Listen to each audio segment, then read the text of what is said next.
So when I was a kid, basically I was animal crazy and I wanted a dog more than anything in the entire universe. So of course, every Christmas, every birthday, every holiday was, what do you want for Christmas? A dog. What do you want for your birthday? A dog. And when I was about 13, I got one. Misty would not leave me alone. She'd follow me around the house. If I went downstairs, she'd come downstairs with me. If I was in my room, she'd sit in my room with me. She was just constantly with me. My mom saw this old lady on the bus once, and she was like an old lady, like late 60s, and she had a tattoo of a dog on her arm, and someone asked her about it, and she's like, "It's the only man in my life that never let me down." So she got him tattooed. It's like you're taking a memory and making it physical, as you're making it part of who you are. Instead of it just being in your head, it's actually just part of who you are as a person. Me, you know, it's like I'm always gonna have all those memories of her, and now I have a way to like show it off is the wrong word. I know, you know, some people have lockets for people they care about that they wear and with pictures, and for me, I mean, it's tattoo. She was my first dog, and she's got a lot of memories with her, and her first bark that we ever heard wasn't a bark, it was a word. She had this little rubber ball, and it made like a weird noise when it bounced because it was all wavy shaped, and she loved it. We had a bunch of people over to meet her, and she picked it up and she dropped it and it made the noise, and she looked at it with like this intense look of concentration on her face, and she just said ball. She didn't bark, she said ball, like enunciated it. It was hilarious, and we always joked that that was her first word.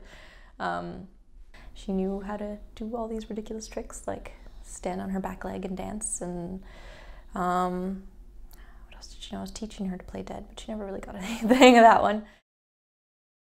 I was at school really late, and I got a phone call, and the second I heard my mom's voice, I knew something really bad had happened, and she said, "You have to come to the vet's office right now."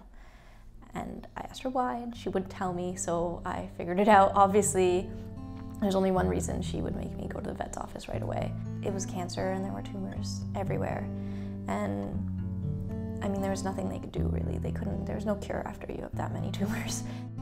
I know my mom handed her to me right away, and freaking dog just, like, she still had enough energy to wag her tail and give me a kiss. And it's just, I don't know, it was really sweet. And my parents said it was up to me, that if I really wanted her around for a few more days, they would give her the steroids and we could have her for a couple more days, but she was in a lot of pain and I didn't want to put her through that just so I could have a few more days with her. So unfortunately, I had to make the call, and we decided that it would be better for her if we just let her go. I was so scared I made the wrong decision. I mean, you know there's nothing you can do, but part of me was thinking, what if she miraculously gets better and I'm not giving her the chance? And I know that's unrealistic. I mean, she was really sick, but part of you always just wonders, oh, maybe a couple more days, and I don't know. I know she's just a dog, but she taught me a lot about patience and empathy and loyalty, definitely. And just, you know, dogs love unconditionally. I could be the worst person in the world and she would still love me. And that's special. That doesn't happen a lot. And that's part of why I love dogs. And I think a big reason why a lot of people get dogs is there's no judgment there. And I think that's something really important, and it's something I should remember, and having a tattoo is a good way to constantly be reminded of that.